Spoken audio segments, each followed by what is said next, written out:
Have you ever considered that the Christmas story started in Rome? Caesar Augustus issued a decree that all the world should be enrolled in a census. Just consider, in the ancient world, how long it would have taken for such news to travel. By the time citizens and soldiers arrived at a remote little village called Bethlehem, 2,500 miles from Rome, it would have been a year and most likely more that would have passed. That means before the angel ever appeared to Mary in Nazareth or an old priest named Zechariah in the temple in Jerusalem, the activity that launched the sequence of events that became the Christmas story began in Rome. It's an interesting thought when you consider what Rome is. That Rome, not the visit of an angel, not a heavenly party that began some series of events, but Rome, the Caesar, political power, process, a decree, that started the Christmas story. That's an interesting thought. Rome, of course, was the largest empire to date at that point in history. Rome did many good things. It created a highway system that connected the world like never before. It brought aqueducts with fresh drinking water that made large urban civilizations possible. But there were other things Rome brought. A justice system that favored itself, a lack of cultural sensitivity to many of the countries they invaded. Like any government, there was good and there was not so good. Rome represented those places of power where decisions can be made that affect your life and you have no power over it. What does Rome look like today? Some would say it looks like Washington, D.C., where laws get made that affect our taxes, laws regarding immigration, the rights of people, on and on you could go. Some would say it looks a little closer to home. It looks like the State House in Indianapolis, where laws are passed that affect housing rights and gun laws and business practices. You could say that Rome looks like the corporate headquarters of the company we work for. Well, Atlanta said we've got to cut our workforce by 50%. Ooh. Sometimes Rome looks like the doctor's office. Well, we're sorry, Mr. Fuquay, we can no longer carry you and provide care for you. What do you mean? No, we're sorry. You see, we don't carry your insurance company anymore. I have had you as my doctor the whole time I've been in Indiana. Well, we'd like to keep providing care for you. If you can talk your insurance company into changing their practices, see you later. Rome looks like all of those places that have power that affect our lives that we feel powerless to control. Why does the Christmas story start there? Because between us and something we long for, something we want, something we need, is usually a Rome. Something of power that stands in the way. And so the Christmas story starts in Rome because it invites us to think about what is it I really long for in my life. This year, this Advent, where my life is right now, what am I longing for? What am I seeking? What do I want? And what do my longings have to do with the longings of God? That's a good question. That should keep you busy all week. What do my longings have to do with the longings of God? But Rome is more than some far away empire and entity. You know what? Rome is us as well, especially this church. We have significant people in St. Luke's who wield influence and authority and every day go to work and make decisions that affect the lives of hundreds and thousands, and for a few of you, even millions. We represent Rome. And if you're going, well, there may be people like that in St. Luke's, but it's not me, then just be aware. We all have a Rome of some kind. We all have people who are affected by our decisions and what we do in life. And so another good question that connects with Rome for us here at the start of Advent is to ask ourselves, what's my Rome? Who are the people impacted by the things I do in my life? And how would God have me use my Rome? Now, to help us think about these questions today, we have a special guest with us. Somebody who has represented the peak of government authority in the state of Indiana for the past 8 years. His term runs out in 6 weeks, and he has been super gracious to come today, and for part of our message, allow me to interview him. Would you please welcome the governor of Indiana, Eric Holcomb?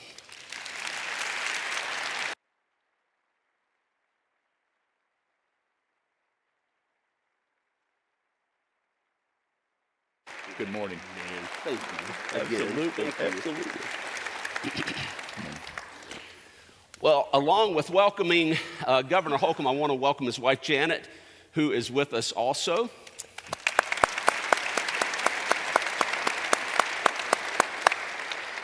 And Governor, I want to recognize that you have a number of interesting connections with St. Luke's. First of all, your parents are members of the church, Neil and Marcia Holcomb. Would you guys stand for just a moment? Let us recognize you.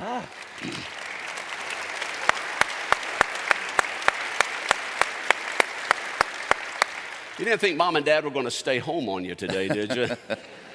Also, you played basketball for Ed Siegel, didn't you? Ed Siegel said I couldn't jump over a dime. And you all know Ed Siegel, so you can hear him saying it.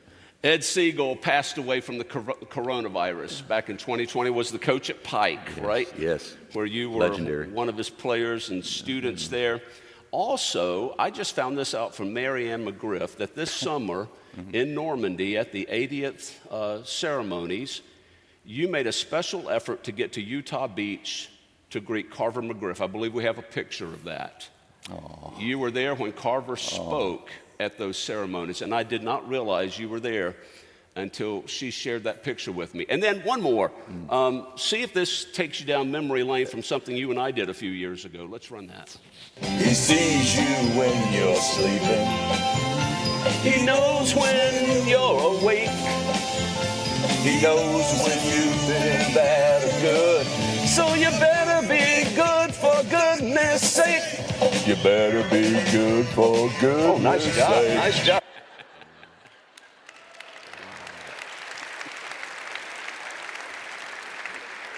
That was early. I didn't warn you about that. I just thought you would enjoy that little trip down memory lane. All right. Yeah. You're in a position, you make decisions every day that win you a lot of support, and maybe it's too strong to say, but probably creates a lot of enemies as well. Let me start with an easy one. Who do you favor more, IU or Purdue?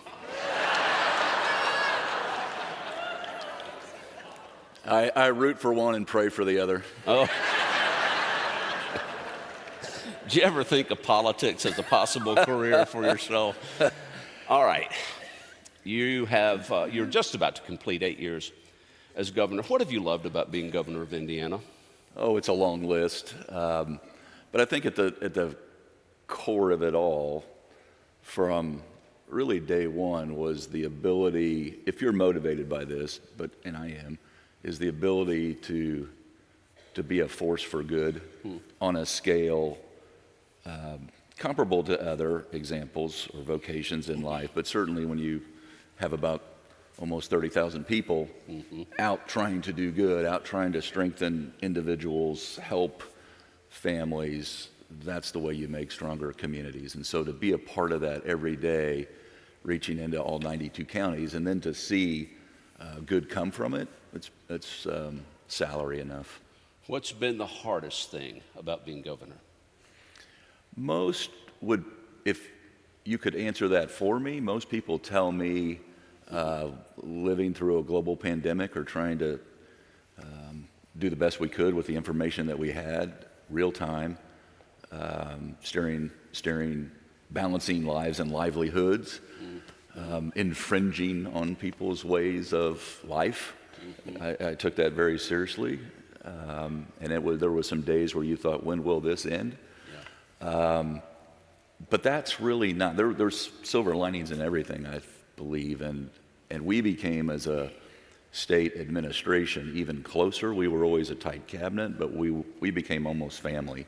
And I think that's when a lot of Hoosiers almost, I likened it to going to Oz and pulling the curtain back, and Hoosiers that I meet in line at MCL will tell me, ask me about Dr. Box, or ask me about Fred Payne, or ask me about the Adjutant General of our Indiana National Guard, Dale Lyles, because they saw them on a very regular basis.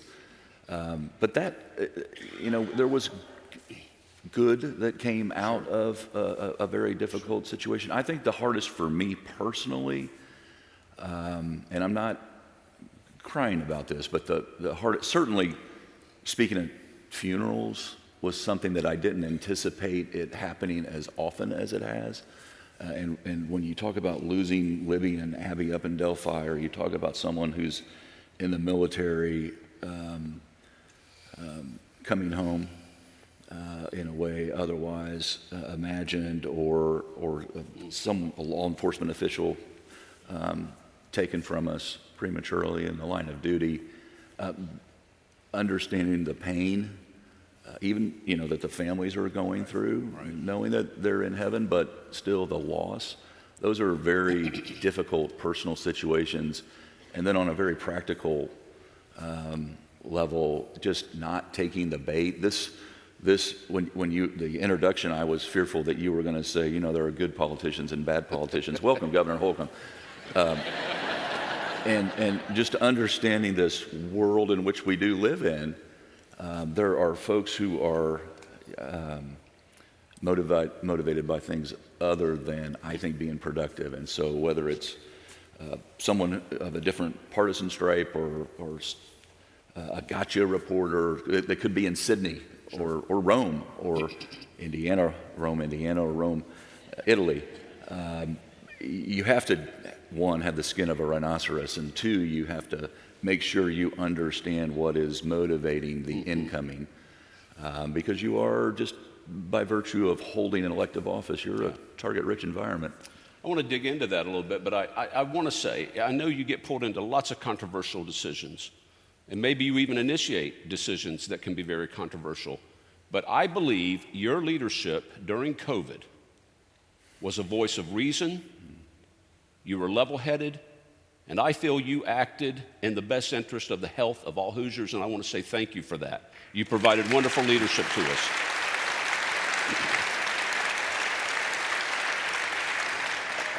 I appreciate that, but credit where credit's due, and it goes back to the team, like Sure. in life, to the membership, to those who you're surrounded by, and we just had such a talented crew focused on the carrying out smartly, hopefully, the plan of the day. So let me ask you this.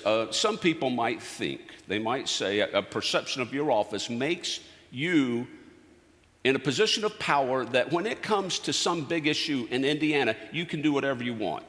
If you speak and if you decide, you can change whatever needs to be changed. You have that kind of power. In what ways is that accurate, and in what ways is it inaccurate? It's inaccurate. And I get this all the time, and you're exactly right. I remember very early on going to a basketball game, and someone sitting right next to me who I had never met before, almost a quarter into the game, I said hello and introduced myself, and then it was silence. until about a quarter in, and he finally leaned over. This is, again, a number of years ago, so it's not current. They said, you know, you need to fire the coach of Indiana University's basketball team. And I said, well, you know, kind of the president. Well, you hire the trustees. Well, I mean, I appoint trustees, and they run the... And so there are a lot of, and there are, by the way, I understand that sometimes the cynicism that's out there, because there are good and bad, like in every vocation, politicians who weigh into issues of which they have exactly zero authority. Right. And it's more rhetorical. It's not so much about ultimate results or the pursuit of perfection other than progress. And so I try now, I'm very aware of that, and try to stay focused again on my lane and staying in my lane, understanding there's a local government, there's a federal government, there's the state government, there's different branches, and so a healthy respect and actually showing that, being disciplined to prove that through my walk, I think is something that I can contribute beyond the authority of the office that, you know, I am bound by a constitution. You're a person of faith, right? Yes, sir. How does your faith influence the way you go about your work, especially these last 8 years? Daily, obviously, I try to start and end my day in communication with higher authority, the highest, and then I try not to forget it throughout the day. If people often do, and I appreciate it, I feel the power of prayer, and they will often say, "What can I pray for you?"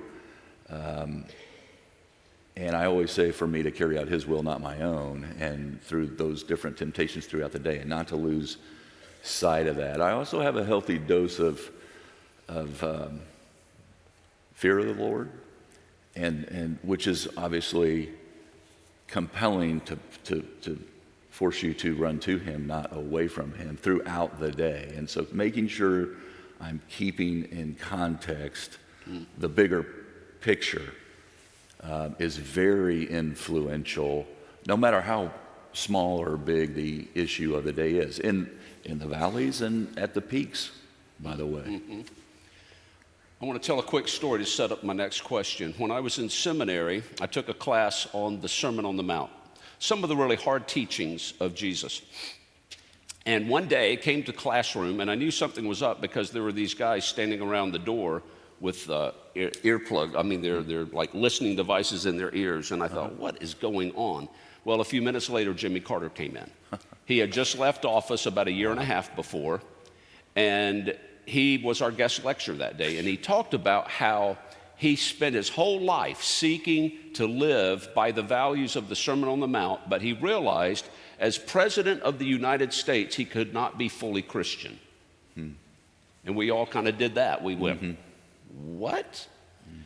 And he said, for instance, he doesn't believe in killing, but everywhere he goes, somebody trails behind him with a suitcase that has a button in it. Yeah. And as President of the United States, he must accept a vow that if his office required it, he would push that button that could mean the deaths of thousands or even millions of people. So my question, have you ever found yourself in a situation where it's hard to live by your faith and carry out the offices of your responsibilities? It's certainly challenges you to think through the issue of the day. And these are issues that what was written in Romans is true today as it was then. And so we're still grappling with or struggling with similar challenges. So I'm aware of that, but I'm also aware that number one, in an executive position, oftentimes you are left to make a decision that no one else can. It's by design. And I think if you're a good leader, you're empowering those around you to make all the decisions so that you're hopefully left with only those that only you can make. And that's how you surround yourself and foster and cultivate a good team. But also, just in a larger context, we're human, and the Lord works through us. And so when we are grappling with these issues of the day, we have to be informed, know the Word, understand that there are disagreements within the church, within government, within parties, within families, on different interpretations, and then try to be true to yourself after a lot of thought and study, speaking to others in authority. The number of pastors around the state that I'm in communication with is very helpful to me. I try to approach that and not lose who I am and what I stand for, even though I may disagree at the end of the day with someone in the congregation. You've made decisions related to topics like abortion that can have implications of women's health care, guns, transgender rights, capital punishment. Some would say that elements of the decisions would not be in alignment with United Methodist doctrine. Mm-hmm. How do you carry that? How do you manage that when... As a Methodist? In any faith tradition where the things that you're doing, you go, okay, there may be these statements approved by a denomination. I'm going against that. I'm making this kind of decision. For you, how do you balance that tension? Humbly, I hope, and with a sense of awareness, understanding that again, and I do, and it's real, I have a healthy dose of fear in the Lord, and so I understand that He is working, I hope, through me and others, everyone, through various tough times, and to understand that at the end of the day, you have to make, as I said, you have to make the best informed decision, understanding that we're all part of this. And ultimately, these decisions come down to people who are active, who are involved. And while I'm one person that holds elective office, today it's temporary. It's, I have 43 days left, 1,032 hours if you're keeping score at home. But issues will come and go, and we have to make informed decisions, and that the good Lord works through us and through everything, always, every day. And I understand I'm part of all of that.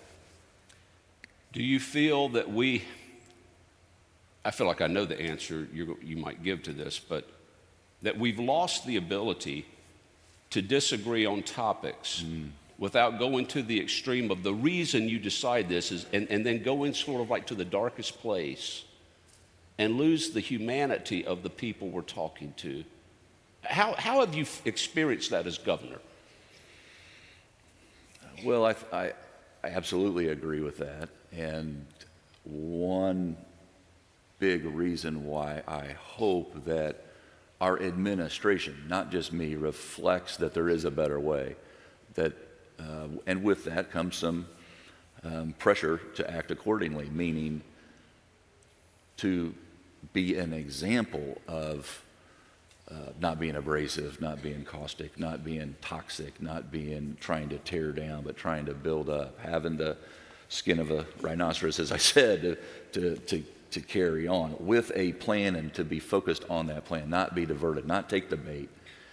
And I think if there are more examples out there of which we all can be, there is an alternative. And that's part of what I underestimated coming into office. If you just look at the last 8 years, 10 years, 20 years, one thing that distinguishes this time is social media being almost a fuel to excite and spread misinformation or disinformation or hate.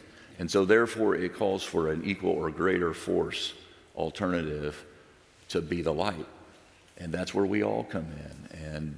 And that's something I'll take very seriously forever, not just time in office. I'm going to bring this to a close and let you have a free shot at us. You, of course, know about St. Luke's, and I know you can appreciate... Special place. We were married here. Yep. You have an awareness of the resources of this congregation. I'm not just talking about money, but influence. Sure. What would you say to St. Luke's about our Romes, about the influence we have, and what you feel like we can do to help make our world better? What would you say to us? Well, I would, I don't want to come off as preaching to the baritone section of the choir, but I would tell you what you already know and alluded to, and first take stock of or recognize, indeed, you are blessed with, you said treasure, but also talent, and maybe even more precious than that, time. I know everyone is busy, but time to connect with others and to not underestimate your ability, whether or not you have money. I guarantee you have credibility with different walks in life. And if you walk into a prison and or volunteer at the United Way or 4-H or fill in the blank, you can connect with someone that can change their life. And it ultimately does, at the end of the day, comes down to our relationship with the Lord, but with each other to make change. And so being part of this church, God ordained 3 institutions, by the way, as you know. And so what are we to do, not just inside the family or church or inside government, unlike Rome, who made those laws favor the few or maintain their leadership, but what are we doing outside of the, in my case, limestone walls? And what are we contributing? And I would just say that you can trace it back when you hear of a personal testimony that was changed. It comes from our walks, our individual walks. And that is powerful. And that is the way I was asked at the Truman Center not long ago in a kind of a rapid fire line of questioning, what was one of my greatest concerns? And I said, the lack of community or the eroding community. And you can, all different types of reasons, demographic shifts, as already alluded to earlier this morning, move into the urban areas, Rome, making that ability, but also the inward looking posture of people. Self-selecting what community, clicking to be a friend. Like, we have to quit clicking to be friends. We have to actually go across the street 2 houses down and meet in person, go where they are who are in need. And that's the power of the nourishment that you get here maybe at 9:30. What are you doing with it? And I would just suggest this is a powerful place that can make enormous change, much more so than in the State House. Well, I know there are people in St. Luke's, when it comes to individual issues, get very passionate and have a lot of strong feelings on things that would be different from what our governor decides. But our governor's a good man. And I won't have this chance again before you step out of office to just say, thank you for your leadership. Thanks for being with us today. Would you express your thanks to Governor Eric Holcomb? Thank you, sir. I appreciate it. Thank you. God bless you. Thank you. And next time, I'll drive.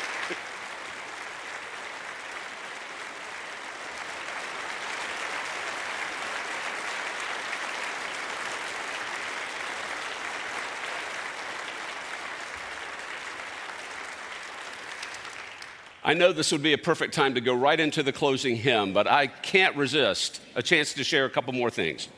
I want to pick up on something the governor said about trusting God working through us, because when it comes to our Romes, I believe that's a couple of takeaways for us. One of them is to trust in the work of God in the midst of the things we long for. Last month, Susan and I went to New York, and I wanted to go to Redeemer Presbyterian Church in Midtown Manhattan. That was the church started by Tim Keller back in the 1970s. He wanted to begin a church for smart thinking people who've given up on the faith. Sitting next to me that morning was a young woman from Columbia University, a room full of people in their 20s and 30s, smart, brilliant people. Tim Keller died last year. His son is the pastor now. When I think about the history of how that church came to be and the 175 like them in other parts of the world, it's an interesting one. Because Tim Keller was influenced by a man named Andrew Lincoln, a professor from Great Britain who taught at Gordon Conwell Seminary in New York City. The reason that person got to be there, as I tell the story in my book, was a sequence of events in which Gerald Ford's son was a student there and was able to convince his dad to apply a little pressure on the State Department to get Andrew Lincoln here. And that was all because of the Watergate scandal, one of the darkest moments in American history, a time when a lot of people said, did God go to sleep on America? What is wrong with our country? But if you looked for it, you saw that God was doing something at that time that is continuing to make a difference in the world. So trust and then seek. Look for the ways God is moving beyond the news channels, beyond the headlines, in the everyday affairs of people, because God is at work. God is moving, and God is active, and God will not quit on accomplishing God's will for our world. Let us pray. Gracious God, we thank you for this pause to think about Rome long ago and today, to think about our own longings and what we hope for, to say thank you for our governor and his work in this state, his trust in you to work through decisions made, and to know that your work is always bigger and more powerful than all the decisions we make, and yet they're important, and you use them. So continue to bless us and all of our positions of authority, whatever that looks like, to be people of faith who trust in you and who look and seek your presence and hand at work in our world for all that is not lined up according to your will, for all that doesn't look like the kingdom we believe in. Give us faith and give us activity to practice that faith. In Christ's holy name, amen. Let's stand and sing one verse.